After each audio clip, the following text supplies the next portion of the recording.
Catholic మతపెద్ద Pope Francis అస్తమయంతో Vatican లో విషాద ఛాయలు అలుముకున్నాయి.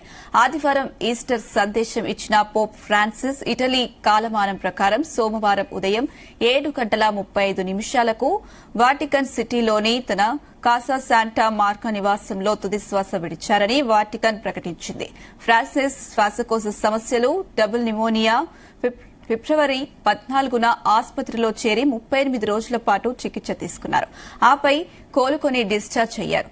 సెయింట్ పీటర్ స్క్వేర్లో ప్రజలకు స్వయంగా ఈస్టర్ శుభాకాంక్షలు కూడా చెప్పారు. ఆ మరుసటి రోజే ఆయన ప్రాణాలు కోల్పోయారు. గుండెపోటుతో ఆయన మరణించినట్లు ఇటలీ వార్తా సంస్థలు పేర్కొంటున్నాయి.